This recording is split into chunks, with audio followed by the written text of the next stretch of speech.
사랑하는 하나님, 은혜를 감사합니다.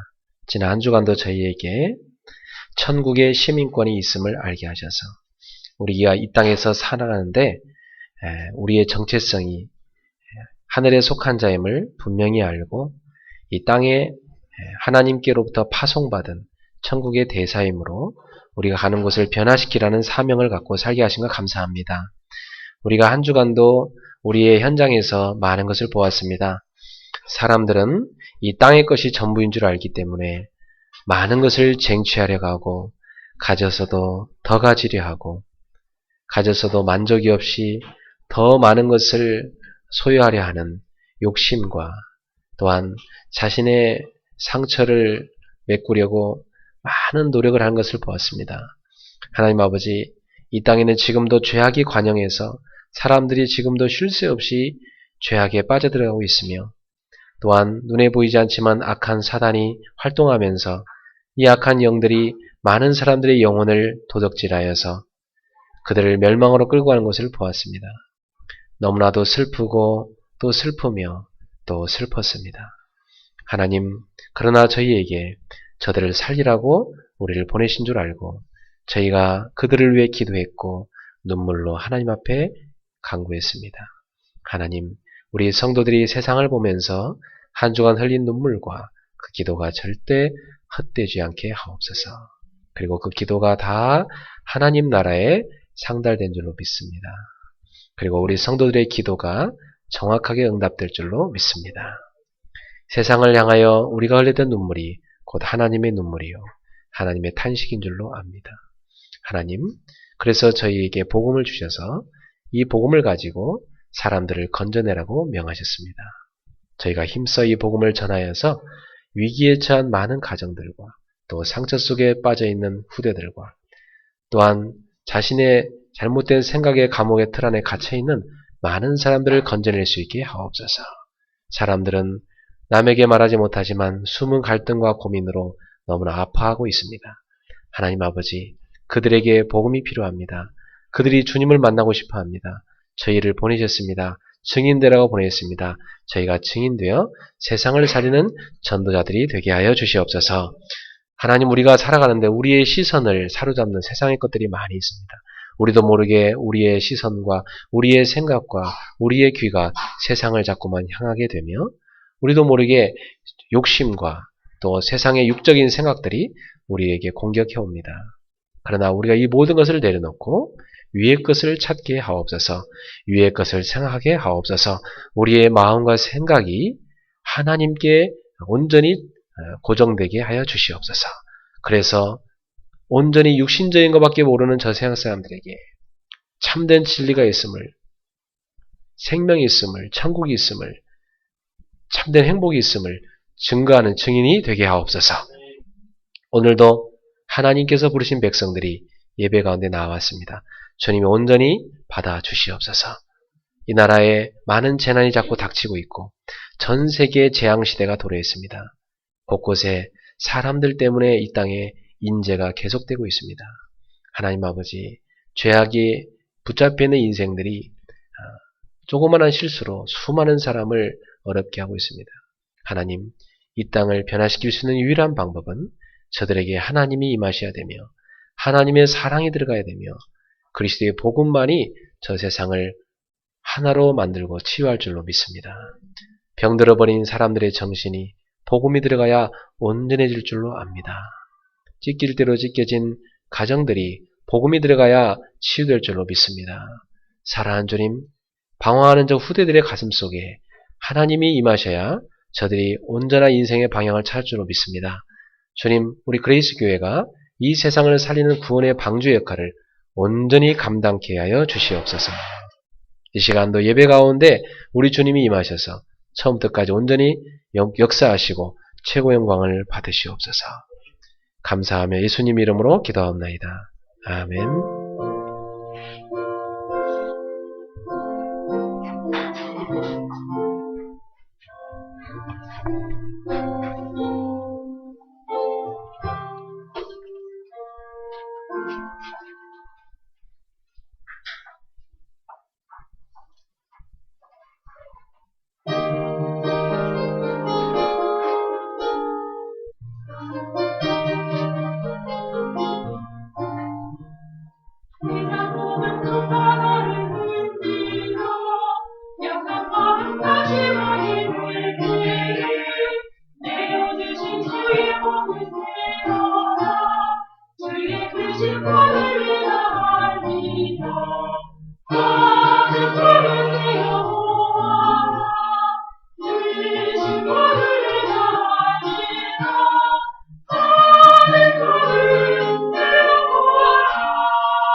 아멘.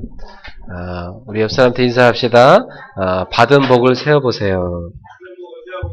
네. 근데 우리는 받은 복이 참 많은데 우리가 자꾸 감사하지 못하는 삶을 살 때가 많죠. 네. 오늘 여러분 건강해서 이 자리까지 오게 된 거 하나님께 감사하십시오. 네. 병원에 누워있는 사람은 여러분이 제일 부러워요. 네. 제가 오늘이 어린이주일인데요. 제가 어린 시절을 생각해 봤어요. 제가 어릴 때 한 2km쯤 되는 마을에서 2km쯤 되는 아랫마을에 교회가 있었습니다. 그 교회를 가려면 언덕 위에 교회가 있었는데요.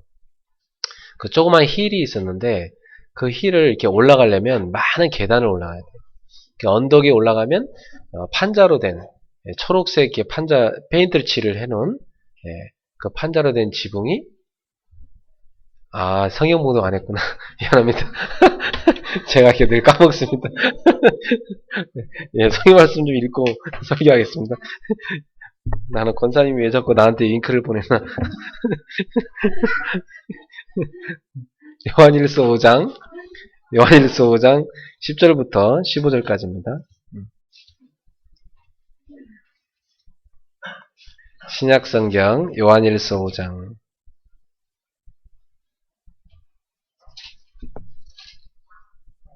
10절부터 15절까지 같이 함께 한 목소리 합독합시다. 하나님의 아들을 믿는 자는 자기 안에 증거가 있고 하나님을 믿지 아니하는 자는 하나님을 거짓말한 자로 만드나니 이는 하나님께서 그 아들에 대하여 증언하시는 것을 믿지 아니하였습니다. 또 증거는 이것이니 하나님은 우리에게 영생을 주신 것과 이 생명이 그의 아들 안에 있는 그것이니라. 아들 있는 자에게 생명이 있고 하나님의 아들이 없는 자에게 생명이 없느니라. 내가 하나님의 아들의 이름을 믿는 너에게 이것을 쓰는 것은 너희로 하여금 너에게 영생이 있음을 알게 하려 함이라. 그를 향하여 우리가 가진 바 담대함이 이것이니 그의 때때로 무엇을 구하면 들으심이라. 우리가 무엇이든지 구하는 바를 들으신 줄을 안즉 우리가 그에게 구한 그것을 얻은 줄을 또한 아느니라. 아멘. 네, 오늘 말씀의 제목은 거듭남과 변화입니다. 제가 어린 시절에 잠깐 하다 말았는데 그 판자로 된 그 교회를 막 뛰어 올라가면 가서 올라가는 길에요. 막 종이 땡땡 쳐집니다. 네. 막 종을 막 가서 서로 먼저 치려고요. 막 뛰어 올라가고 막 종을 먼저 올라간 사람이 막 종을 쳐갖고 사람들 빨리 교회 오라고. 네. 그 종소리 듣고 또 사람들이 어린애들이 또 막 몰려옵니다. 그 마룻바닥으로 돼 있던 그 교회에서요. 막 뛰놀기도 하고 또 모여서 방석을 깔고 앉아서 예배드렸던 게 기억이 납니다. 네.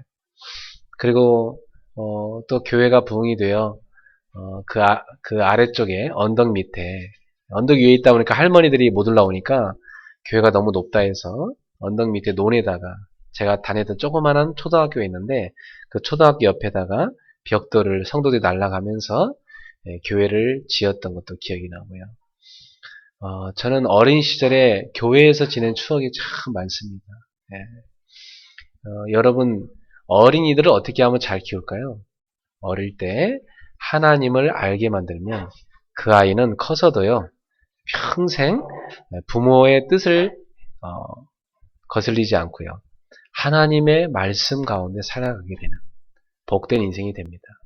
자녀를 잘 키우고 싶으세요? 하나님을 가르치세요. 하나님의 말씀을 아이의 마음속에 심으시기 바랍니다. 아이를 교회에서 자라게 만드세요. 사무엘처럼 신앙 안에서 자라게 만드세요. 다윗처럼, 모세처럼, 요셉처럼 어릴 때부터 부모에게서 이 복음을 배운 사람들은요, 큰 인물들로 성장했던 걸 볼 수가 있고 하나님께 쓰임받았던 걸 볼 수가 있습니다. 저도 이제 저희 아들을 가만히 보면서 나도 저렇게 어린 시절이 있었는데 이런 생각을 해봐요. 나도 저렇게 어린 시절이 있었는데 내가 저 나이 때 어땠을까. 저희 애들 키워보면서 그런 생각 많이 합니다. 제가 어릴 때 보면은 제가 굉장히 명랑하게 자랐어요. 교회 가서 막 찬송하고 말씀 듣고 막 그게 너무 좋았고 주일날 막 기다려지고요. 근데 꼭 교회 가는 시간에 재밌는 만화 영화를 꼭 했어요. 꼭 교회 갈 시간에 꼭. 그 만화 영화를 봐야 되냐 교회를 가냐 이런 갈등이 있었지만 그때 제가 그래도 믿음이 있어갖고 만화 영화를 뿌리치고 교회를 갔던 게 기억이 나요. 근데 항상 교회 가는 그 시간에 그렇게 애들이 좋아하는 만화가 나와요.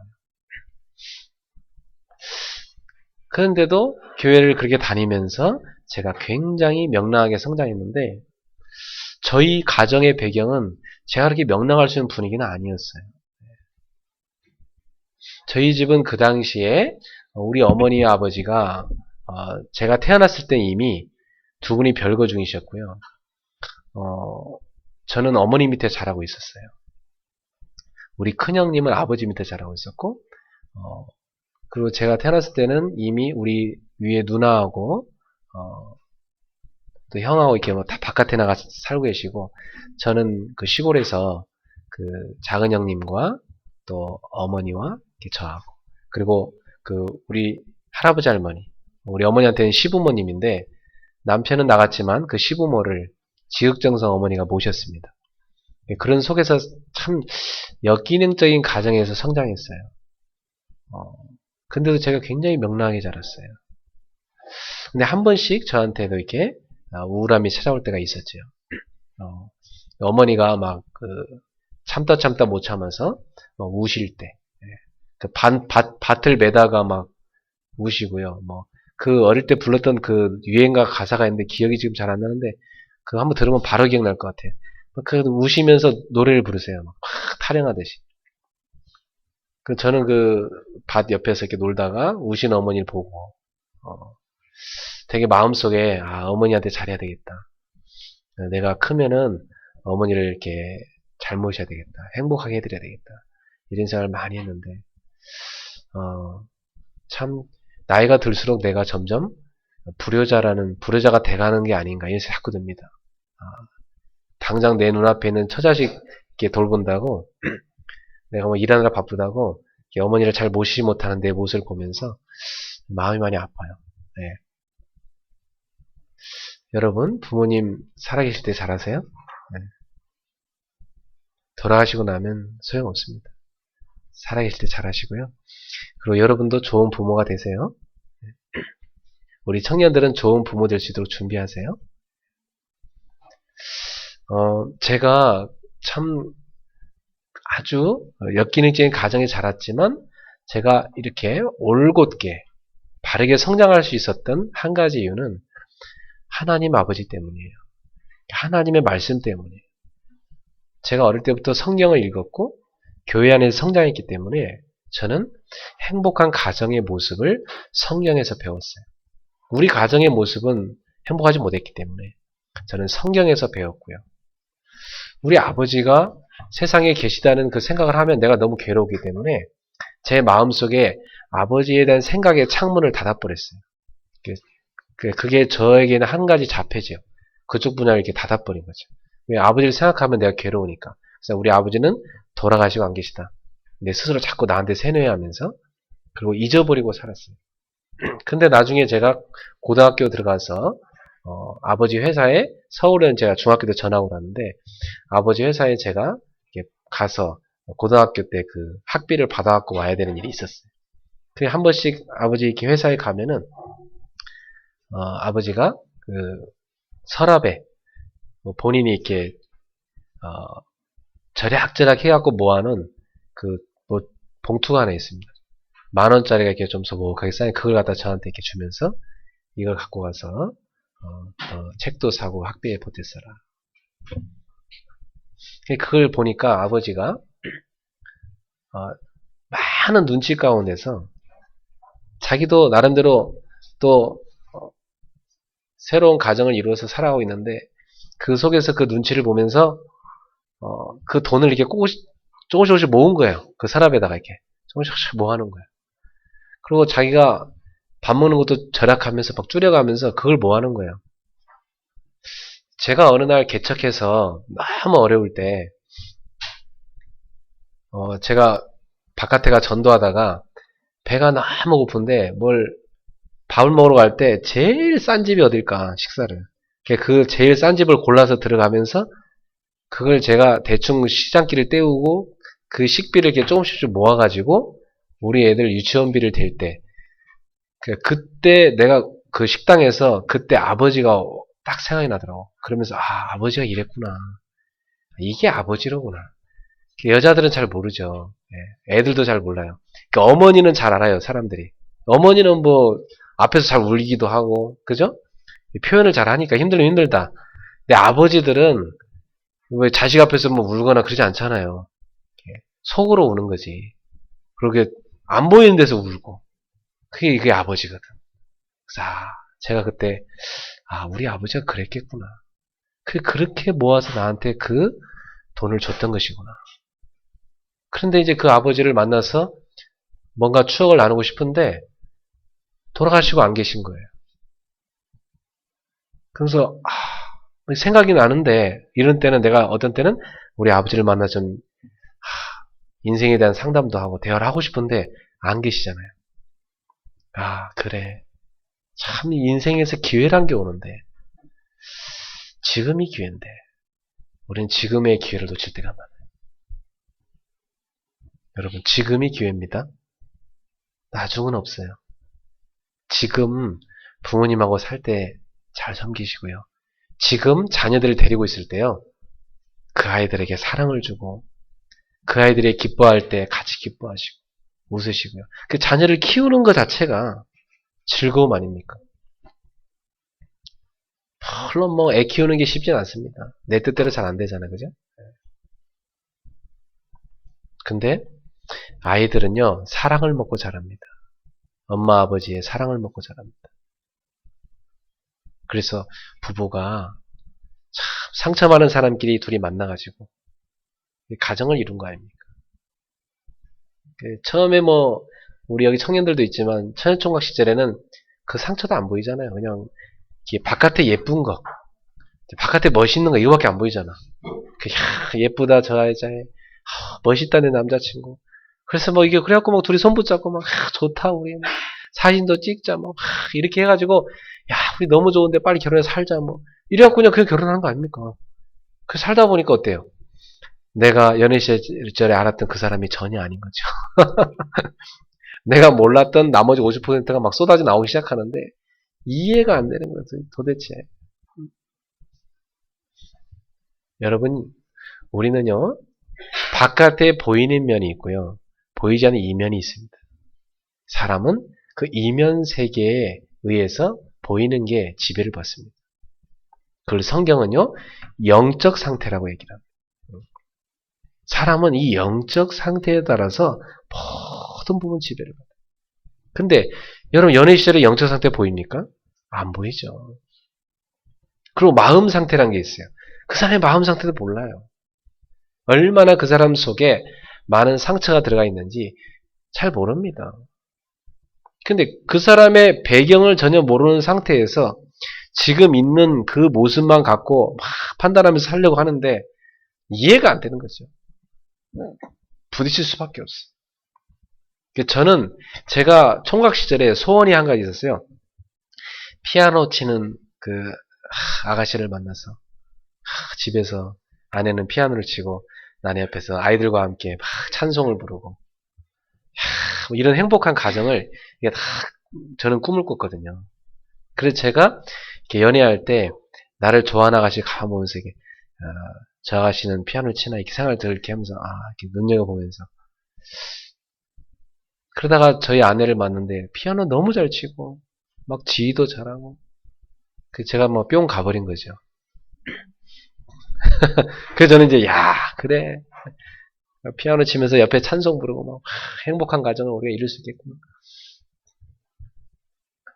근데 맨날 싸우느라고 피아노 칠 시간이 없었어요. 왜 싸우느냐? 한 가지 때문이에요. 내가 제 아내를 몰랐어요. 난 안다고 생각했는데 내 아내를 나는 전혀 몰랐던 거야. 내 아내를 아는 건 내가 빙산의 일각만 알았지. 더 심각한 것은 내가 나를 몰랐어요. 내가 나를. 난 내가 좀 안다고 생각해. 나는 좀 내가 괜찮은 남자라고 생각을 했고, 괜찮은 남편이라고 생각을 했고, 괜찮은 가장이라고 생각했거든요. 근데 저희 아내는요, 유리막에 갇혀서, 이렇게 막 숨통을 헐떡거리는 것처럼 숨막혀 있어요. 나랑 살면서. 너무 힘들었어요. 왜 그랬을까? 나랑 안 통하니까. 너무 고지식하고 내 뜻대로만 하고, 내 주장만 하고, 아내한테 맨날 야단만 치고.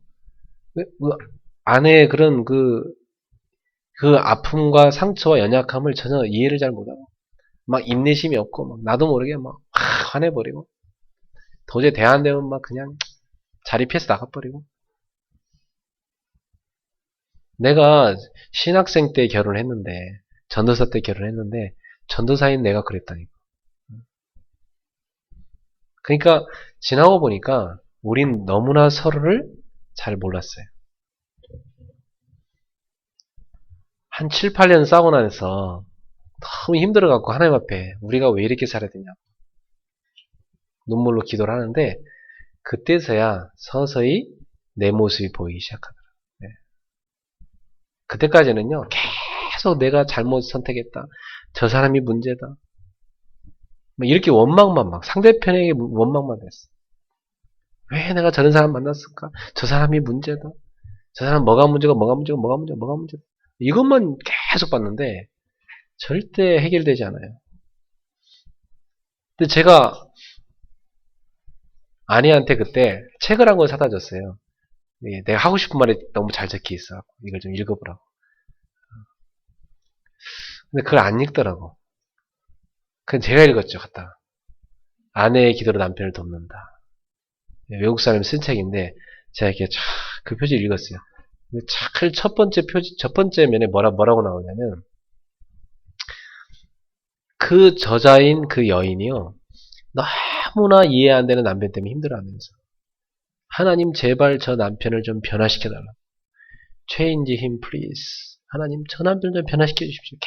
계속 기도를 했다는 거예요, 눈물. 그때 하나님이 정말 네 남편이 바뀌기를 원하느냐. 그러더래요. 정말 원한다고. 그때 하나님 그러시더래요. 그럼 너부터 바뀌어라. 그 여인한테 기도를 하는데. 그래서 너무 억울해갖고 이 여인이요. 하나님, 말도 안 되는 소리 하지 마세요. 내가 바뀔 게 뭐가 있습니까? 저 사람이 지금 다 문제인데 왜 나한테 바꾸라고 하십니까? 네가 진정 바뀌어야만 네 남편이 바뀔 수 있는 것이다. 저는 바꿀 게 별로 없습니다. 정말로 네가 바뀔 게 없다고 생각하느냐? 정말 네가 나를 하나님으로 믿느냐? 정말 너는 내가 너희 가정을 치료할 수도 믿느냐? 그렇다면 너 정말 너 내 말 뜻에 순종하겠느냐? 그때 이 여인이요. 네 주님 순종하겠습니다. 그렇다면 너 바뀔 준비가 됐느냐? 예, 이제 바뀔 준비가 됐습니다. 그때부터요. 자기가 변화될 게 너무나 보이기 시작하면서 남편은 일단 놔두고요. 자기를 하나님 앞에서 계속 변화시켜 갔다는 거예요, 여인이. 그러면서 기도 제목이 바뀌었대요. Change me please. 하나님 저를 변화시켜 주십시오. 저를 변화시켜 주십시오. 계속 기도를 했대. 이분이 그렇게 뭐 몇 개월, 1년 이렇게 계속 기도를 하는데요. 놀라운 일이 생깁니다. 그렇게 속삭이던 남편이 변화되기 시작하는 거예요. 변화되기 시작하는 거예요. 그래가지고요. 그 부부가 변화돼갖고 이제는 두 사람이 간증하면서 다니는 사역자가 됐다는 겁니다. 그냥 그 책을 읽으면서요. 뭔가 충격을 받았어요. 그러네. 그때 제가요. 나는 그럼 누구지? 나를 찾아가는 추적을 해야 되겠다. 나는 어떤 사람일까? 내가 알고 있는 나. 내가 모르고 있는 나는 뭐지? 그래서 제가요. 어린 시절에 어땠는지 어머니께 여쭤보기도 하고 또 저의 그 태생 배경도 물어보기도 하고 제가 태어날 당시 어떤 일이 있었냐면 우리 어머니와 아버지가 이미 헤어진 상태였고 우리 제2의 누나를 낳으시고 어머니 아버지가 헤어지셨어요. 그럼 제가 태어날 수가 없잖아요. 그죠? 근데 한참 됐는데 누나랑 제가 7년 차이니까 한 6년쯤 헤어지고 6년쯤 됐는데 그때 어머니가 너무 아프셨는데 그때 우리 작은아버님이 아버님을 찾아가서 지금 형수님이 너무 아프셨어요. 위독하시니까 좀 찾아가서 좀 도와주라고. 그래서 저희 아버지가 한 달 정도 일하는 거 멈추고 저희 어머니 와서 이렇게 돌보면서 이게 치료를 했나 보더라고요. 근데 참 놀랍죠. 하나님의 섭리는. 그 한 달 동안 아버지가 계시는 사이에 제가 생긴 거예요. 제가 그렇게 태어난 거예요. 그러니까 우리 어머니는 이제 남편도 없는 상황에서 뭐 자식 기른다는 게 지금 딴 애들 기르는 것도 힘든데 또 하나 낳았으니 또 저희 어머니가 저를 35인가 6인가 낳았으니까 20대에 혼자 되셔갖고 근데 이제 저를 낳으려고 하는데 용기가 안 생기고 힘든 거예요. 그래서 저희 외할머니한테 찾아가갖고 아무래도 어머니 내가 얘를 지워야 될 것 같다고. 그래서 저를 이제 지울 생각을 계속 하신 거죠. 그래서 제가 못 태어날 뻔했어요, 사실은. 근데 우리 할머니가 하나님의 그 섭리로 하신 말씀이 네가 미쳤냐? 애를 지우다니 걔를 낳아야 된다. 걔가 나면 너한테 잘할 거다. 꼭 낳아라. 그리고 걔는 큰 인물이 될 거다. 그랬대요. 저는 그게 믿어져요, 지금도. 그 모세도 태어나자마자 죽을 뻔했잖아. 그죠? 저도 죽음의 위기 속에서 태어난 겁니다. 계획도 없던 사람이 태어난 거예요. 그래서 계획도 없는데 생겨서 난 사람들은 아주 중요한 인물들이에요.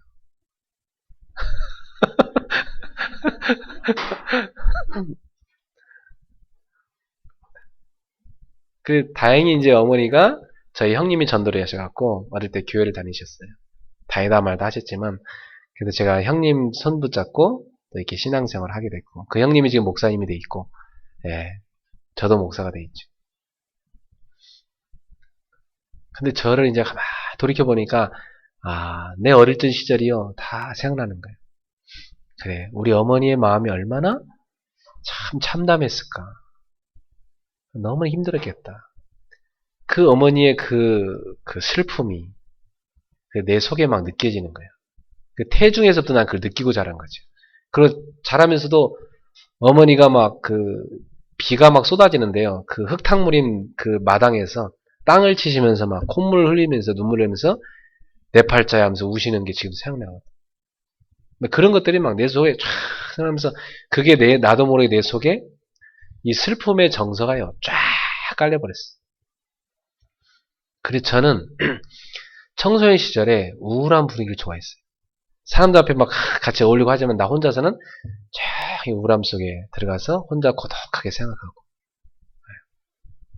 그러면서 이렇게 막 글 쓰고 그리고 막 겨울에요 낙엽 떨어진 거 보면서 눈물 흘리고 그러면서 공원 벤치에 앉아가지고 조용히 시 쓰고 이랬었어요. 그리고 산이 있는 우리 집 뒤에 뒷동산이 있었는데 그 뒷동산에 올라가서요 이 진달래 이렇게 따먹으면서 진달래랑 대화하고 그리고 그 동산에 앉아갖고 마을을 이렇게 내려다보면서 뭔가 많은 인생에 대한 생각도 하고 그러니까 저는 굉장히 혼자 있는 시간을 아주 즐기는 소년이었어요. 그런데 혼자 있는 시간에 굉장히 고독함을 즐기는 사람이에요. 그러니까 제가 왜 그런지가 이해되더라고요. 저희 와이프가 결혼했는데 저보고 맨날 불평하는 게 뭐냐면, 아니 저쪽 방에 가서 혼자 일만 하고 있을 거면 왜 결혼했냐는 거야. 아니 좀 결혼했으면 부인하고한테 와서 얘기도 좀 나누고 또 잘 시간들 와서 좀 잠도 자고 이래야지. 자기 방 가서 막 꽤나 일만 하고 자기 혼자 막 즐거움 속에서 거기서 찬송 듣고 막 혼자 기도하고 혼자 책 보고 막 즐거워하고 막 자기만의 세계 속에서 막 도취해 막 좋아하다가 뭐 어느 날 뭐 밥 먹으러 가자면 그때 나와서 밥 먹고 뭐 그냥 이러니까 아내가 볼 때는 저 남자 이상한 남자인 거야. 결혼을 하긴 했는데 자기만의 세계 속에서 막 즐거워 사는 거예요. 그 맨날 불평하는 거예요. 왜 혼자만 그러냐는 거예요. 저는 어릴 적부터요. 혼자 있는 걸 좋아하는 사람이에요. 그 어릴 때부터 그러니까 저는 기도를 많이 했어요. 혼자서 제가 일기장을 이렇게 어릴 때부터 썼는데 제 일기장을 이렇게 보면은 다 기도예요. 일기장에다가 이렇게 하나님 하면서 기도를 쭉 저는 하나님과 대화를 많이 하면서 산 사람이에요. 근데 지금도 제 캐릭터상 저는 사람들 많이 북적거리는데 잘 안 갑니다. 그래서 막 그런데 제가 꼭 가야 될 경우가 있죠. 집회 같은데. 가게 되면요. 제가 설교할 때 설교만 하고요. 꼭 인사해서 인사하고 또 한쪽 가서 저쪽 방에 가서 혼자 쉬고 있습니다. 또 집회 참여하고도요. 끝나자마자 빨리 어디론가 저 공원 같은 데 한쪽 가서 앉아 있다가 사람들 다 간 다음에 그때 가족들 데리고 가자고 갑니다. 저는 토요일 날도 한쪽에 숨어서 조용히 메시지 듣고요. 다 사람들 간 다음에 그때서 카페 가서 우리 성도들하고 같이 포럼하고 그래요. 그만큼 저는 혼자 있는 걸 너무너무 즐거워하는 사람이에요.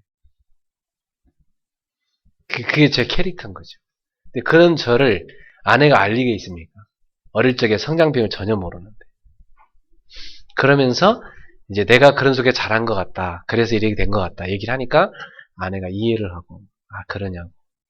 그럼 제가 혼자 있을 때는 이제 조용히 문을 닫아주면서 몇 시까지만 뭐 하고, 그 다음에 어디 뭐 하러 가야 되니까, 뭐 해야 되니까, 그 다음에 나오라고. 이렇게 해서 내가 뭘 하고, 또 이렇게 나와서 일하고. 서로 배려하는 게 조금씩 조금씩 발전하기 시작을 했습니다. 그러니까 제가 가진 그 캐릭터. 저는 지금도 이렇게 어머니의 영향을 많이 받고 자랐기 때문에 아버지의 영향은 뭐 거의 받은 게 없잖아요. 그래서 저는 여성들이 더 편합니다. 제가 그렇게 자랐기 때문에. 이렇게 남성들은 뭐 좀 지금은 많이 치유가 됐지만 왠지 좀 불편했었어요. 여성들이 훨씬 편해. 어떤 여성들은 이 할머니부터 시작해갖고요. 어린아이까지 뭐 이런 게 다 편해요. 저는 다 편안하게 대화할 수가 있어요. 그게 제가 어릴 적 영향이에요. 그게 다. 지금 목회하면서는 이제 남성들을 많이 상대해야 되니까 제가 많이 바뀌었어요.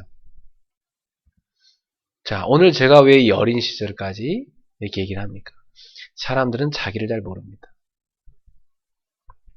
여러분 이번 주 한번 나는 나를 아는가? 나는 과연 늘 불평만 해댔던 내 배우자에 대해서 내가 얼마나 알고 있는가? 알고 있다고 생각하십니까? 과연? 왜 그런다고 생각하십니까? 나는 몰랐어요. 그래갖고 제가 저희 와이프는 좀 이상하다고 생각했어요. 이상한 사람이다 이렇게 생각했어요. 나는 정상이라고 생각했고. 그러니까 계속 너는 이상한 사람이야. 나는 정상이야. 이렇게 생각했기 때문에 대화가 안 될 수밖에 없죠. 근데 내가 그 사람을 몰랐기 때문에 그렇게 볼 수밖에 없었던 거예요. 대화가 될 수가 없었던 거예요. 근데 제가 하나님 앞에서 저를 발견하고 나서 보이기 시작했어요. 아, 저 사람이 그래서 그렇구나. 이해되기 시작했어요. 이해가 되니까요. 너무 측은해요. 너무 불쌍하고. 예. 그래서요, 그 상처를 이렇게 싸매주고 만져주고 치유하게 되고. 그래서 내가요, 이렇게 수용해주게 되고, 또 실수한 것도 용서하게 되고, 사랑해주게 되고, 축복해주게 되고.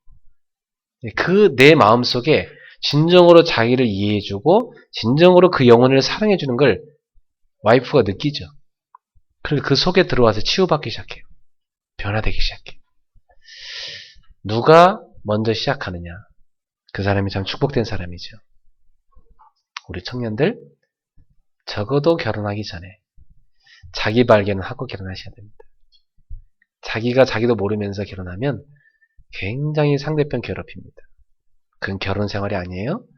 그것은 괴롭히는 그야말로 전쟁터지, 지옥입니다. 자기를 발견하길 바랍니다. 그렇다면 발견하는 데 있어서 많은 게 여러분 좀 참고하면 좋아요. 예를 들면 왜 내가 사람들과 인간관계 속에 이런 문제가 자꾸 터질까? 왜 나한테는 반복적으로 이런 일이 터질까? 그런 걸 가만히 보면요, 내가 왜 그런지를 알 수가 있습니다. 그리고 하나님이 그 속에 주시는 메시지가 분명히 담겨 있습니다. 자, 사랑하는 성도 여러분, 오늘 제목이 거듭남입니다. 저는 그런 배경 속에 자랐고요. 저도 모르는 저의 인생을 살아왔습니다. 근데 제가 어느 날 예수 그리스도를 알고 나서 제가 죄인임을 깨달았습니다. 내가 죄인이구나. 남들 앞에 내 허물과 연약함이 들키지 않았어도 나는 숨기고 있는 많은 죄를 가지고 있는 죄인이구나. 그리고 난 날 때부터 죄성이 있었구나. 왜? 원죄가 있었기 때문에. 그리고 내 환경 속에서 나는 똑같은 문제에 빠질 수밖에 없었던 고질적인 문제가, 그걸 영적 문제라는데 그게 생길 수밖에 없었구나. 저 같은 경우는요, 뭘 이렇게 도전하다가 뭘 도전하다가 모욕을 당한다든지, 뭘 도전하다가 딱 거부를 한다 이러면요, 확 낙심을 해요. 어릴 적부터 그게 내가 갖고 있는 고질적인 연약함이죠. 그냥 포기해버리고, 연약하니까. 피하고. 그걸 넘어설 수 있었는데 못 넘어서는 그런 연약함을 저는 깨닫게 됐어요. 여러분, 그래서 이렇게 죄인이고 상처투성이인 나라는 인생이 그 상태로 살아가서는 이 세상에서 어떻게 됩니까? 완전히 인생 자체가 행복하지 않은 인생을 살 수밖에 없습니다. 우리를 그렇게 살라고 하나님이 이 땅에 보낸 것이 절대 아닙니다. 여러분 꼭 기억하시죠. 하나님은 여러분을 그렇게 고통스럽게 살라고 이 땅에 보낸 게 절대 아니라는 사실. 하나님은 여러분이 다시 태어나길 원하십니다. 새로운 나로 다시 태어나야 돼. 그래서 성경은 그걸 이렇게 표현했어요. 옛사람을 벗어버리고 새 사람의 옷을 입어라. 옛사람의 옷을 벗고 새 사람의 옷을 입어라. 고린도후서 5장 17절에 그런즉 그리스도 예수 안에 있는 자들은 새로운 피조물이라. 이전 것은 지나갔으니 보라 새 것이 되었도다. 제가요, 제 속에 있는 상처와 연약함을 어디 가서 누구한테 얘기하고 치유를 받습니까? 아무도 얘기할 사람이 없습니다. 오직 유일하게 나를 알아주고 나의 연약함을 그대로 수용해 줄 수 있는 그리스도 외에는 없는 것입니다. 제가 그래서 그리스도 앞에 나아가서 내 상처, 아픔과 연약함을 다 토해내고 나의 죄악을 토해내고 그리스도를 붙잡았어요. 그랬더니 그분이 그 내 모든 걸 다 받아주시고 그분이 그 모든 걸 가져가셨어요. 그리고 내 대신 그걸 짊어지고 내 대신 십자가에 죽으셨고 내 대신 그분이 피를 흘리셔서 그 피로 내 죄를 씻으셨음을 제가 깨닫게 됐습니다. 그리고 나서 저는 자유함을 얻었어요. 그리고 죄의 종이던 나, 마귀의 자녀로 살던 나, 지옥 배경 가운데 붙잡혀 살던 나, 상처투성이요 가문의 실패 가운데 빠져서 허우적대던 나, 그 나를 주님의 십자가에 같이 못 박아서 죽여버렸습니다. 그리고 나는 새로운 나로 태어났습니다. 그리스도의 부활과 함께 나도 그리스도 안에서 새로 태어난 내가 됐습니다. 그걸 뭐라고 합니까? 거듭남이라 합니다. born again. 다시 태어남. 다시 태어나셨습니까? 여러분 다시 태어나셨습니까? 혹시 다시 태어나지 못하신 분은 오늘 이 순간부터 다시 새로운 나로 태어나기를 축원합니다. 어렵지 않습니다. 순서가 있습니다. 여러분의 영혼부터 생명을 얻으면 그렇게 됩니다. 여러분 육으로 이 땅에 태어났습니다. 저처럼 아까 성장 배경이 있습니다. 다 다르지만 여러분 각자가 가진 성장 배경들이 있습니다. 여러분 그렇게 이 땅 육으로 태어났습니다. 그리고 지금까지 살아오셨고 살아오셨습니다. 그게 여러분입니다. 그런데 지금 그 모습만을 갖고 살면은 안 된다는 사실입니다.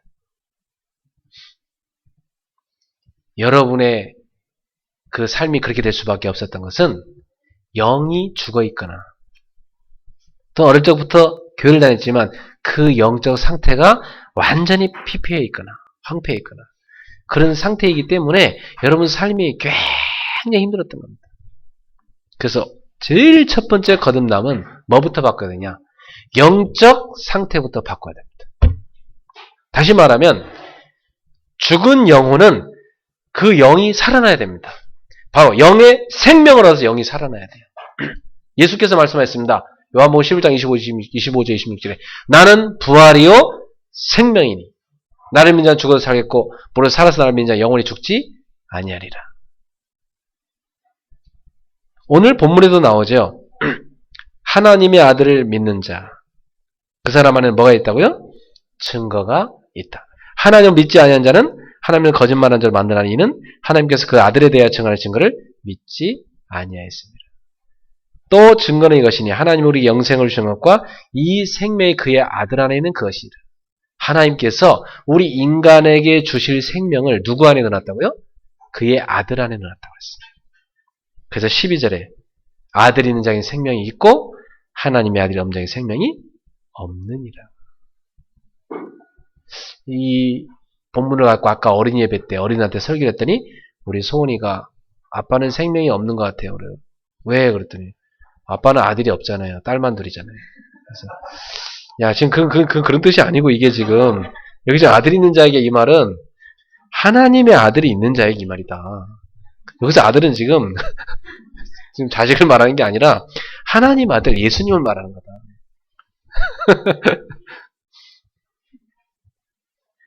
하나님의 아들 예수 그리스도가 있는 자에게 뭐가 있어요? 생명이 있다. 하나님의 아들 없는 자에게 생명이 없느니라. 여기서 생명은 뭘 말하죠? 영적 생명을 말합니다. 물 떠난 물고기 생명 없는 겁니다. 땅을 떠난 나무 생명 없는 겁니다. 하나님을 떠난 영혼 생명 없는 겁니다. 하나님을 만난 영혼 생명이 있습니다. 생명이 있는 영혼은 하나님을 느낍니다. 하나님을 찾습니다.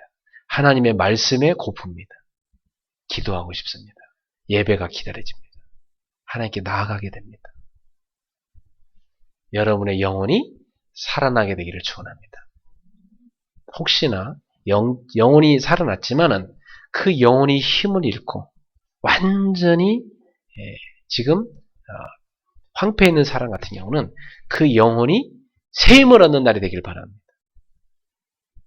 그래서 신학적으로 거듭난다는 표현은 뭐냐면 나는 죄인임을 깨닫고 나의 영혼의 생명 되시는 예수 그리스도를 내 안에 나의 구주로 모셔들여 영접하여 내 속에 하나님의 아들의 영인 그리스도의 영인 성령이 내 안에 들어오셔서 나의 영의 생명이 되셔서 내 속에 새 생명이 시작되는 것을 뭐라고 하냐면 거듭남이라.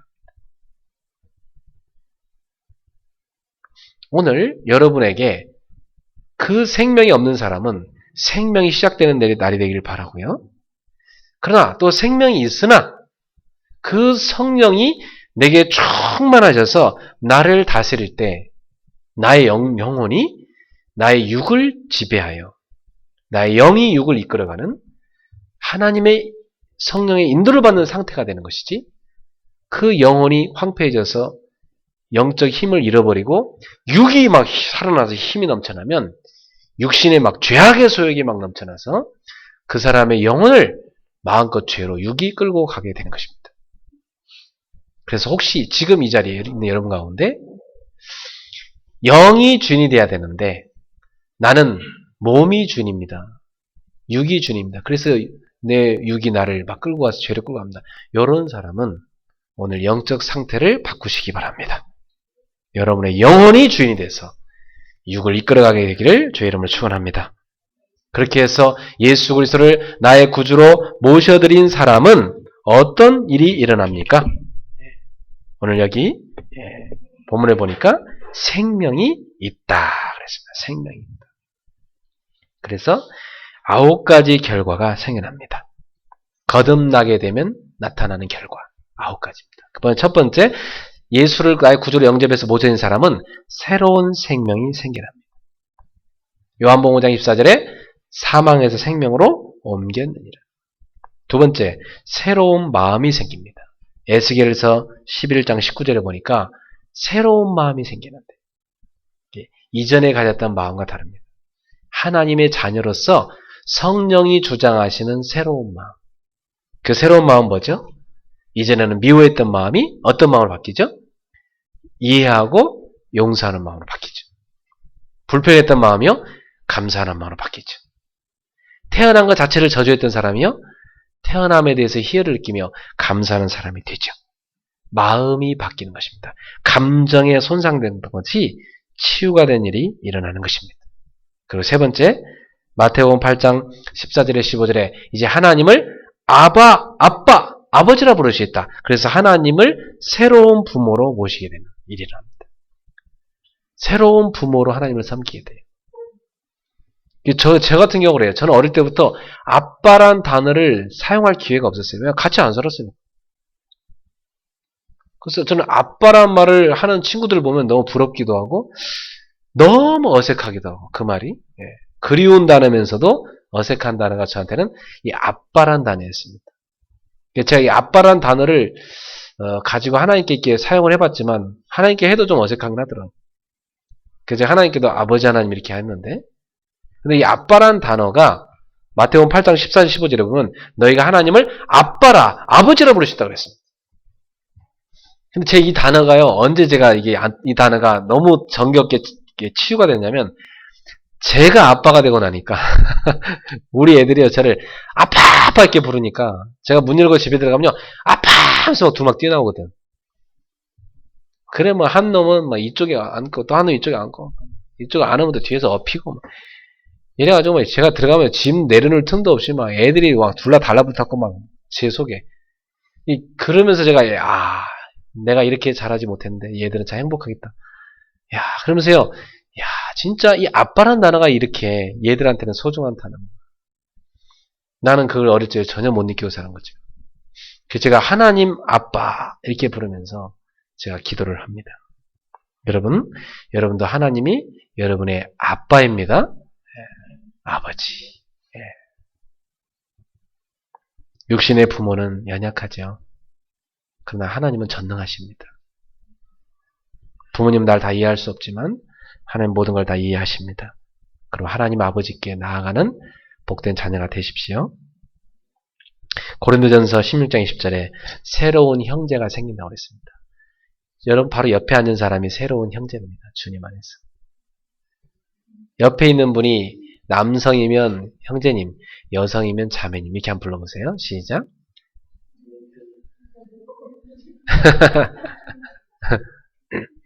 어떤 한 제자가 저한테 전화를 하더니 형제님 나한테 그래요. 그래서 내가 웃었죠. 그랬더니 왠지 오늘은 목사님을 형제님이라 부르고 싶습니다. 그러냐 그래라 그래 그랬죠.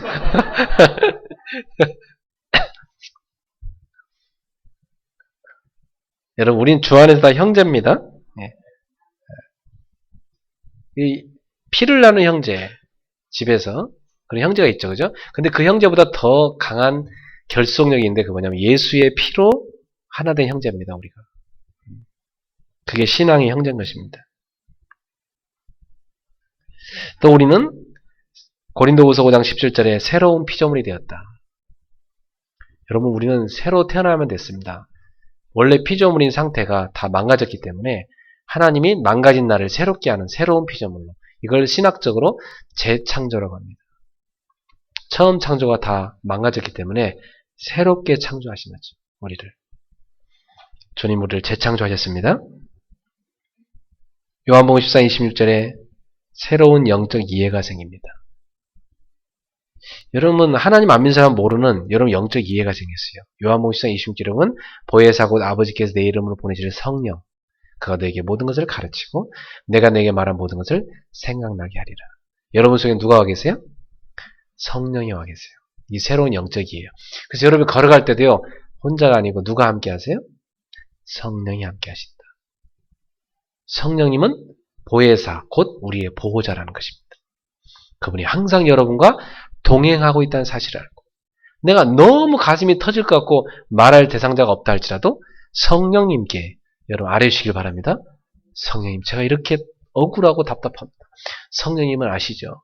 제 이 마음을 성령님이 저를 치료해 주십시오. 그리고 제게를 인도해 주십시오. 답답합니다. 가르쳐 주십시오. 어떻게 할지 지혜를 주십시오. 기도하면 주님이 여러분을 깨닫게 도우십니다. 요한일서 2장 29절에 보니까 새로운 도덕적 경향이 생깁니다. 이제 여러분은 죄를 멀리하는 하나님의 말씀을 따라 의롭게 살고자 하는 새로운 도덕적 경향이 생깁니다. 글쎄요, 도산 안창호 선생님 그런 얘기를 했어요. 교도소 100개, 경찰서 100개 짓는 것보다 교회 하나 짓는 게 훨씬 낫다. 정말로 바르게 신앙이 들어간 사람은요, 누가 얘기하지 않아도 도덕을 지키고 삽니다. 윤리? 당연히 지키고 삽니다. 오늘날 한국의 크리스찬들이 이 신앙이 잘못 들어갔기 때문에 한국은 어떻게 잘못 들어갔냐면 신앙이 왜곡되게 들어갔어요. 어떻게 들어갔냐면 한국은 예수를 믿으면 천국 간다. 이렇게 들어갔단 말이죠. 그럼 예수만 가져갔어요. 예수의 삶을 안 가져갔어요. 한국교회는. 예수만 가져갔어요. 예수의 삶을 안 가져갔어요. 그러니까 예수 믿고 천당 가. 끝. 이 땅에 사는 건 중요한 게 아니야. 불신자랑 비슷하게 살아요. 그 속에 뭐가 있어요? 아, 나는 그래도 구원받았는데 하면서 이런 게 있어요. 이상한 구원관이에요. 한국교회를 망가뜨려놨어요. 그러니까 사람들이 어때요? 믿는 사람이나 안 믿는 사람 별반 차이가 없어요. 오히려 믿는 사람 때문에 교회 다니기 싫다는 사람이 너무 많아요. 교회에 상처받아가지고. 우리는 예수를 믿는다는 것은요. 예수 그리스도를 나의 구주로 믿어 거듭났고요. 거듭나서 천국 백성이 됐으면 이제 천국 백성답게 살아야 됩니다. 예수님처럼 살아가도록 힘써야 됩니다. 예수를 믿는다는 것은 예수를 나의 구주로 믿어 내 영혼이 구원받은 것도 되지만 예수의 정신도 따라가고 예수의 삶도 따라가는 게 예수를 믿는 사람이에요. 그래서 예수를 믿고 구원받은 하나님 자녀들이 끝나는 게 아니라 예수를 따라가는 제자도 돼야 되는 것입니다. 그게 예수를 믿는 사람이죠. 그래서 새로운 도덕적 경향은 신앙을 바르게만 가르치면 저절로 되게 돼 있어요. 신앙을 잘못 가르치는 문제가 뭐지? 요한계시록 3장 5절에 보니까 우리의 이름은 천국 호적에 기록되어 있다. 여러분은 하나님의 패밀리입니다. 나갑시다. 나는 하나님의 가족입니다. 천국 호적에 여러분 이름이 기록되어 있습니다. 아셨어요? 오경은 다 기록되어 있어요. 천국 호적에. 하나님이 기록한 그걸 아무도 지울 수가 없습니다. 아무도 지울 수가 없어요. 천국 백성, 하나님 딸 딱 기록되어 있다. 요한계시록 5장 9절 새로운 노래를 부르게 됩니다. 이전에는요. 유행가만 불렀지 여러분이 막. 근데 이제는 새로운 노래를 불러요. 찬송을 불러요. 영혼의 찬양을 불러요. 교회 와서 여러분 찬송 부를 때 마음이 어때요? 네, 굉장히 평안하죠. 즐겁고 영적 기쁨을 느낄 수 있어요. 노래방 가세요. 막 술 한잔 마시면서 막 인생은 막 이러면서 하면은 그 좋은 것 같아요. 네. 잠깐은 뭐가 좀 스트레스 푸는 것 같은데 이상하게 더 우울해져요. 더 슬퍼지고. 우리 방희숙 집사님 할아버지가 노래방을 그렇게 좋아하는데 일본 가면요. 딱 식사하시고 저녁마다 노래방 가서 막 1시간, 2시간 동안 막 그 노래 부르시고 뭐 스트레스 다 푸시고 집에 들어가셔. 아주 즐겁게 사시는 분인데 그래서 제가 할아버님 예수님 믿으셔야 됩니다. 만날 때마다 지금 그러고 있는데 언제나 믿으시겠죠? 진정한 찬양을 불러야 되는데 영혼의 찬양, 이 영혼이 치유되는 찬양이 있어요. 생명의 찬양. 여러분 육의 노래와요 영적인 노래 달라요. 우리는 영적인 노래를 부르는 사람입니다. 자, 두 번째, 거듭남의 증거가 있어요. 여러분들 거듭남의 결과 9가지를 말씀드렸는데요. 이번에는 거듭남의 증거, 이것만 말씀드리고 말씀을 마치겠습니다. 요한일서 5장 1절을 한번 읽어보세요. 시작. 예수께서 그리스도를 믿는 자마다 하나님께로부터 난 자니 또한 나으신 이를 사랑하는 자마다 그에게서 난 자를 사랑하느니라. 거듭난 사람은요, 증거가 있어요. 그 사람 속에 뭐가 있어요? 신앙의 형제를 사랑하기 시작합니다. 교회 안에서요, 막 신앙 형제를 미워하면서 나는 거듭났어 이런 사람은 거듭 안 난 겁니다. 아셨죠? 교회 안에서요, 막 싸우고 하면서 나는 거듭났는데 이런 사람이 있어요. 거듭난 거 절대 아닙니다. 그 사람. 아셨죠? 네. 여러분 거듭났죠? 그럼 여러분 속에 뭐가 당연히 나와야 돼요? 신앙의 형제를 사랑할 수 있어요. 옆 사람한테 인사합시다. 사랑합니다. 네. 말로만이 아니라 진심으로 사랑하시기 바랍니다. 요한일서 5장 2절 3절에 보니까 2절 3절 같이 읽어봅시다. 우리가 하나님을 사랑하고 그의 계명들을 지킬 때이로써 우리가 하나님의 자녀를 사랑한 줄을 아느니라. 하나님을 사랑하는 것은 이것이니 우리가 그의 계명들을 지키는 것이라. 그의 계명들은 무거운 것이 아니로다. 하나님 말씀을요 즐겁게 순종합니다.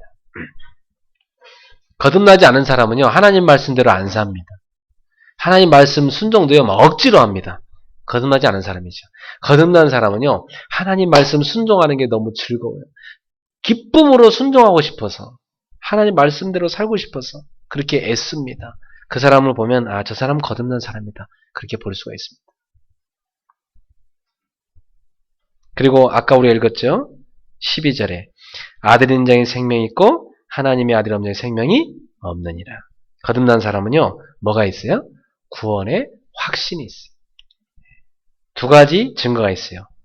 외적 증거, 성경의 말씀에서 이르기를 예수 그리스도를 내 안에 모신 사람은 생명이 있다고 했다. 그러니 나는 구원받았다. 외적 증거죠. 또 하나 내적 증거가 있어요. 내 안에 계신 성령님이 너는 내 딸이야. 너는 내 아들이야. 이렇게 말씀하시는 거예요. 그게 내적 증거예요. 그 두 가지가 있는 사람은 구원받은 게 확실합니다. 두 가지 확신이 있습니까? 두 가지 증거 있습니까? 여러분 마음속에서 아들아 너는 구원받았다. 딸아 너는 구원받았다. 내가 너를 사랑한다. 이게 있습니까? 그럼 여러분 구원받은 사람이에요. 또 성경에서 오늘 읽어보니까 하나님의 아들이 내 안에 있으면 구원받은 사람이구나. 이게 확실하니까 이거 믿어지는 사람 구원받은 사람. 네 번째 어떤 증거가 옵니까? 오늘 14절 15절 14절 15절 같이 읽어봅시다. 시작. 그를 향하여 우리가 가진 바 담대함이 것이니 그의 뜻대로 무엇을 구하면 들으심이라. 우리가 무엇인지 구하는 바를 들으신 줄 안즉 그가 우리에게 구하는 그것을 얻은 줄을 또한 아느니라. 기도응답에도 확신이 생깁니다. 하나님 자녀인 사람은요. 그래 내가 기도하면 하나님 들어주실 거야. 확신이 있어요. 내가 지금 하나님의 뜻대로 기도한다. 반드시 들어주십니다. 내가 잘못된 기도한다. 내 뜻대로 막 기도를 한다. 하나님이요 고쳐주십니다. 야, 너 양심에 손 얹고 생각해봐. 너 지금 그렇게 기도하면 되겠니? 바꿔야 되지 않겠어? 너가 바뀌어야지 왜 다른 사람 바뀌어달라고 기도하니? 하나님 저한테 그랬거든요. 그죠? 왜 네 부인한테 바뀌라고 네 부인을 바꿔달라고 기도를 해? 네가 바뀌어야지. 하나님 저한테. 하나님 너무 억울해요. 내가 바뀔 게 없는데요. 왜 나한테 자꾸 바꾸라 하세요? 그런데도 하나님은 먼저 요구하는 사람이 있어요. 부부 중에 먼저 요구하는 사람이 있어요. 그럼 하나님 먼저 요구하는 사람이 바뀌어야 돼요. 그러면 나머지 사람이 바뀝니다. 먼저 요구할 때 순종해야 돼요. 그 배우자 바뀌는 기다려줘야 돼요. 내가 바뀌면 자동으로 바뀝니다. 이게 너무 쉬운 방법인데 많은 부부가 서로 막 바꾸려고 그래. 서로 막 물고 뜯고 서로 바꾸려 한다니까. 네가 바뀌어야 돼. 네가 바꾸면 내가 바꿀 거야. 뭐 이런 식으로 나오거든요. 아닙니다. 내가 바뀌면 옆 사람이 바뀝니다. 하나님의 뜻대로 구하면 들으심이라. 하나님의 뜻대로 기도하겠습니까? 다섯 번째 어떤 증거가 찾아옵니까? 오늘 18절에 보니까 이런 말씀이 있습니다. 하나님께로부터 난 자는 다 범죄하지 아니하는 줄 우리가 아노니 하나님께로부터 나신 자가 그를 지키심에 악한 자가 그를 만지지도 못하느니라. 깨끗하고 거룩한 삶을 살려고 힘쓰게 되어 있습니다. 그게 거듭난 사람입니다. 또 오늘 4절에 이런 말씀이 있습니다. 요한일서 5장 4절 무릇 하나님께로부터 난 자마다 세상을 이기느니라. 세상을 이기는 승리는 이것이니 우리의 믿음이니라. 인생을 믿음으로 이기면서 살게 된다는 말씀입니다. 이런 증거가 여러분에게 오게 되어 있습니다. 끝으로 갈라디아서 2장 10절에 이런 말씀이 있습니다. 바울의 고백입니다. 내가 그리스도와 함께 십자가에 못 박혔나니 그런즉 이제는 내가 산 것이 아니요 내 안에 그리스도께서 사신 것이니 이런 고백을 했습니다. 여러분 내가 산 것이 아니요 내 안에 그리스도가 살아계신 것이니 이제는 내 인생의 주인이 누가 됐다는 거죠? 내가 아니라는 것입니다. 내 인생의 주인이 예수 그리스도가 됐다는 것입니다. 그렇다면 주인을 모시고 사는 사람, 예수 그리스도를 모시고 사는 사람은 그분의 뜻을 따라가게 되어 있습니다. 이것을 예수 제일주의라고 합니다. 예수님은 내 삶의 항상 기준점입니다. 예수님이 내 삶의 기준이에요. 주님의 뜻이면 내가 가는 거고 주님의 뜻이 아니면 안 가는 거고 주님의 뜻을 따라 사는 사람, 예수 제일주의. 주님의 뜻이면 내가 순종하는 것입니다. 그게 예수 제일주의 신앙입니다. 그래서 교회는요, 민주주의도 아니고요, 공산주의도 아닙니다. 자본주의도 아니고요, 사회주의도 아닙니다. 교회는 뭡니까? 예수주의입니다. 그리스도의 사랑주의입니다. 예수 제일주의. 그리스도가 중심인 겁니다. 그래서 우리 그레이스 교회는 새누리당도 민주당도 없습니다. 우리는 오직 그리스도당밖에 없습니다. 믿습니까? 경상도도 없고 전라도도 없고 우리는 그리스도 안에서 하나고 동도 아니고 서도 아니고 우리는 오직 그리스도 중심입니다. 결론을 맺겠습니다. 이렇게 거듭난 사람한테는 결과와 증거가 따라옵니다. 그렇다면 이런 삶은 하루아침에 되는 것은 아니죠. 성령께서 그 거듭난 사람에게 역사하실 때 점차로 변화되는 것입니다. 따라합시다. 나는 지금 변화되고 있습니다. 그러니까 너무 손가락질 하지 마세요. 알았죠? 이렇게 배우자 한 사람이 전도를 해갖고 오잖아요. 그러면 꼭 새로 믿는 그 배우자가요. 그럽니다. 그게 예수 믿는 거냐? 이렇게 하면서. 그렇게 비판하지 마시고, 변화되고 계시군요. 이렇게 봐요. 아직 좀 부족한 게 있지만, 변화되고 계시군요. 교회 안에 성도들끼리도요, 저게 집사예요. 이렇게 하면 안 됩니다. 변화되고 계신 집사님입니다. 아시죠? 저에 대해서 마찬가지예요. 저라고 완전한 존재가 아니에요. 저도 허물투성인 인간입니다. 목사님도 변화되고 계시구나. 우린 서로가 다 에브리바디 변화되고 있습니다. 저기 좀 잘 못 알아듣는 건축업자한테는 이렇게 합니다. 공사 중입니다. 의사분들한테는 수술 중입니다. 그럼 좀 알아들을 수 있죠. 진행 중입니다. 그러니 여러분 누군가가 예수 믿는 길은 이러면 아이고 죄송합니다. 제가 좀 공사 중이어서 조금만 기다려 주십시오. 옆 사람한테 서로 인사합시다. 제가 좀 공사 중이니 좀 기다려 주십시오. 좀 기다려 주십시오. 그래서 생명이 들어가 있다는 것은 변화가 있습니다. 여러분 죽은 나무는 변화가 없이 그대로잖아요. 그죠? 근데 살아있는 나무는 어떻습니까? 변화가 있죠. 이파리가 나오고 또 자라죠. 생명이 있는 사람은 변화가 됩니다. 그런데 이건 뭐 교회를 10년 다 20년 다 전혀 변화가 없다. 이 사람은 어떤 사람이죠? 생명이 없는 사람. 확실합니다. 또는 이 사람은 구원에 대해 잘 못 배운 사람이에요. 구원에 대해서 제대로 다시 듣고 예수님을 영접하고 새로 시작해요. 생명이 들어간 변화되게 되겠습니다. 오늘 여러분 속에 변화가 따라올 줄로 믿습니다. 자, 생명을 가졌다면 당연히 뭐가 따라야 돼요? 변화가 따라온다. 그래서 주님은 나를 변화시켜 가고 계십니다. 그 다음 순서는 뭘까요? 나를 통해서 내 배우자가 변화되고, 나를 통해서 내 직장이 변화되고, 나를 통해서 내 가정이 변화되고, 나를 통해 내 자녀가 변화되고, 서서히 변화되어 갑니다. 많은 부모님들은요, 자기 자식이 속썩인다고 그래요. 그것은요, 그 아이가 어릴 때 부모가 그 아이를 속썩였기 때문이에요. 분명합니다. 애들은 괜히 어릴 적에 부모님 말씀 안 듣고 막 그렇게 괴롭히지 않습니다. 그 아이가 어린 시절에 그 엄마 아버지가 얘를 괴롭힌 거예요. 얘를 두고 둘이 맨날 싸웠다든지, 얘가 사랑받고 싶을 때 사랑 안 줬다든지, 얘의 마음을 안정시키지 않았다든지, 얘를 누구한테 맡겨놓고 본인 나가서 일만 했다든지, 얘가 어릴 때 분명히 부모가 얘를 괴롭힌 거야. 그러니까 얘가 좀 크면서 부모를 괴롭히는 거죠. 그럼 어떻게 됩니까? 내가 변화되면 얘는 변화되는 것입니다. 오늘 변화의 순서를 잘 깨달으셨습니까? 예, 따라합시다. 내가 변하면 다 바뀌는구나. 오늘 이 진리를 갖고 돌아가셔서 자기 변화에 힘쓰는 여러분 되기를 주님을 축원합니다. 그래서 여러분 세상을 변화시키는 체인지 메이커가 되십시오. 기도하겠습니다. 저를 따라서 예수 그리스도를 나의 구주, 나의 영혼의 생명으로 모셔드리는 기도를 하도록 하겠습니다. 사랑하는 주님, 저는 죄인입니다. 하나님 떠나서 나의 욕심대로, 내 속에 있는 상처대로, 내가 배운 체질대로 살아왔습니다.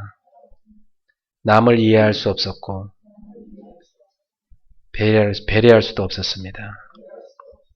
알고 보니 저 자신을 몰랐습니다. 예수님도 잘 몰랐습니다. 영적 상태를 몰랐습니다. 사단의 존재도 몰랐습니다. 이런 나를 용서해 주시고 나를 구원해 주옵소서. 이제 저를 위해 십자가에 못 박히고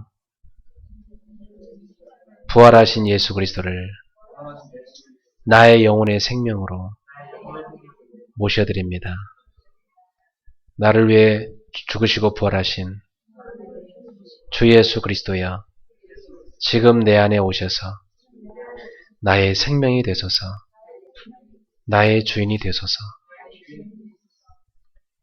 나의 인생을 다스려 주소서, 나를 변화시켜 주소서, 예수님을 닮아가도록 성화시켜 주소서, 그리고 나를 통해 가정을 변화시키고 세상을 변화시키소서, 나를 사용해 주소서. 감사하며 나를 구원해 주신 예수님 이름으로 기도합니다. 아멘. 네, 주신 말씀 생각하면서 우리 찬송가 283장 찬양하면서 우리 주님께 예물 드리도록 하겠습니다.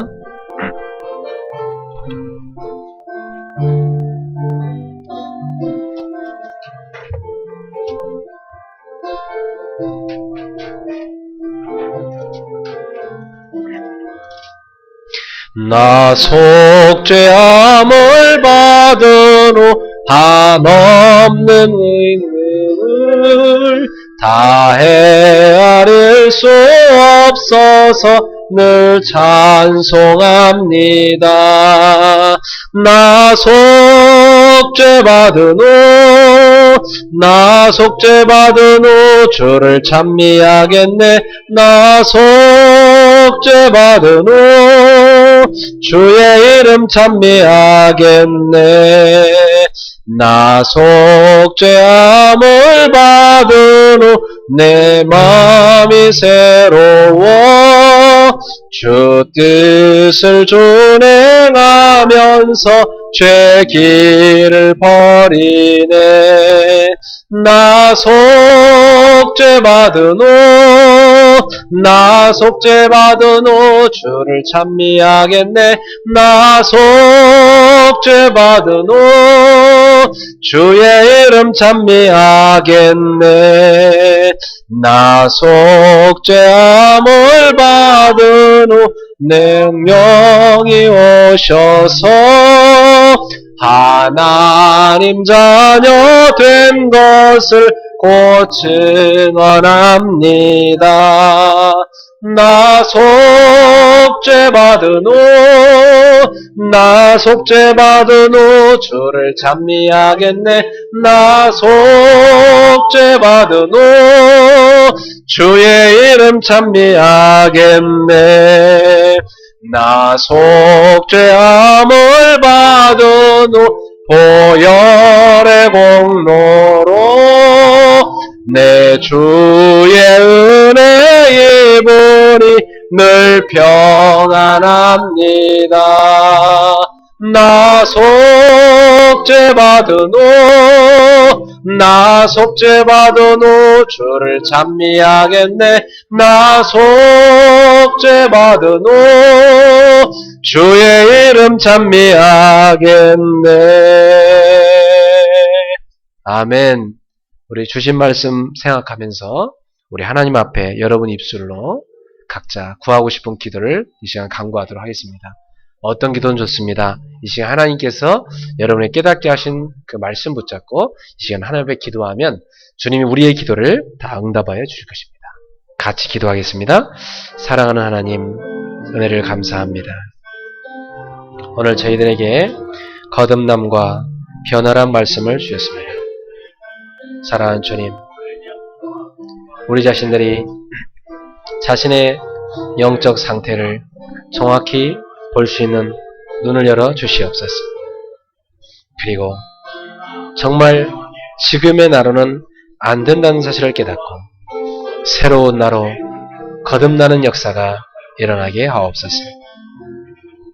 거듭난 자에게 당연히 나타나는 증거가 우리 성도의 삶 속에 일어나게 하옵시고, 이제는 그리스도 안에서 온전히 서로를 사랑하고 용서하고 또 서로를 축복할 수 있는 그러한 공동체를 이루도록 인도해 주시옵소서. 하나님 아버지, 이제 우리의 삶에 변화가 지속적으로 나타나기를 원합니다. 하나님, 목사로서 더 변화되는 목사가 되기를 원합니다. 목회자의 가정이 더 변화되는 가정이 되기를 원합니다. 우리 교회가 더 변화되는 교회가 되기를 원합니다. 그래서 우리를 통해서 가까운 데 있는 많은 사람들이 변화되기를 소원하며 나아가 세상을 변화시키는 하나님의 선한 도구가 되기를 소원합니다. 주여, 저희를 변화시켜 주시옵소서. 주여, 저를 변화시켜 주옵소서. 주님을 닮아가는 저로 더욱더 변화시켜 주시옵소서. 그래서 주님을 따르게 하소서. 그래서 체인지 메이커가 되게 하소서. 사람을 변화시키고 세상을 변화시키는 거룩한 체인지 메이커가 될 수 있도록 인도하여 주시옵소서. 우리 성도를 가는 모든 발걸음에 변화의 역사가 계속 나타나는 일이 일어나게 하옵소서. 이제 성도들의 개인과 가정이 변화된 역사 있게 하시고 저들의 현장마다 이 변화의 움직임들이 계속될 수 있도록 성령이여 역사하여 주시옵소서. 우리 성도들의 상처를 치료해 주시옵소서. 모든 연약한 문제를 치료해 주시옵소서. 병든 가정을 치료해 주시옵소서. 병든 경제를 치료해 주시옵소서. 병든 관계를 치료하여 주시옵소서. 하나님 아버지, 병든 문화를 치료하여 주시옵소서. 주님의 성령으로 역사하사 변화시켜 주옵소서. 할렐루야. 주님을 찬양합니다. 사랑하는 주님, 은혜를 감사합니다. 오늘 주신 말씀대로 저희가 예수님을 만나서 이전의 내가 아니라 새로운 나로 거듭나게 하신 은혜를 감사합니다.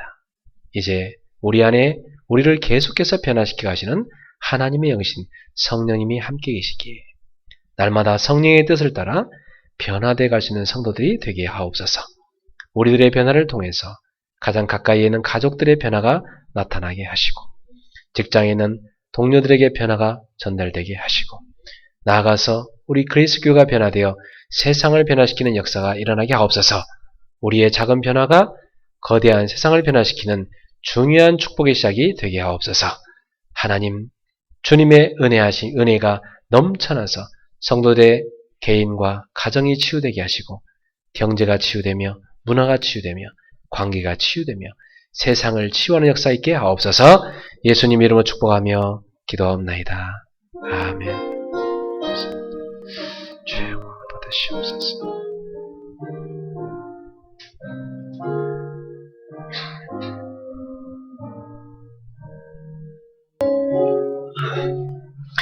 주여 나의 삶 속에 임마누엘 누리게 하소서. 나의 생각 나의 작은 일 하나님 것이 되게 하소서. 주여 나의 일생이 제자의 길에 있게 하소서. 나의 과거 나의 오늘 미래를 드리옵니다.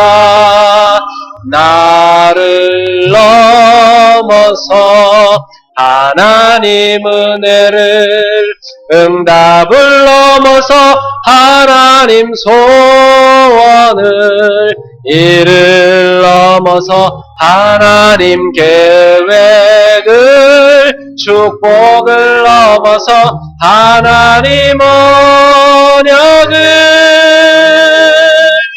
인간 사랑을 넘어서 하나님 사랑 보게 하소서. 보게 하소서. 렘넌트 시대를 품에 안고 서게 하소서. 하나님께 기도합시다. 우리 인생의 모든 문제를 일하신 예수 그리스도의 은혜와 독생자 우리에게 보내주신 하나님의 만극하신 사랑하심과 지금도 우리의 보호자로서 우리에게 모든 갈 길을 인도해 주시고 도와주시는 성령님의 세밀한 교통하심이 이제 그리스도를 구주로 영접하여 영의 생명을 얻어 거듭남을 받은 새로 태어난 하나님의 백성들 머리 위에 저들의 변화에 되는 모든 삶 가운데 저들의 가정과 또 저들의 일터와 사업과 우리 일본에 있는 우리 귀한 지교회들과 전 세계에서 연약 붙잡고 함께 기도하며 세계복음에 힘쓰고 있는 제자들 머리머리 위에 지금으로부터 영원토록 항상 함께 있을지어다. 아멘. 주여 감사합니다.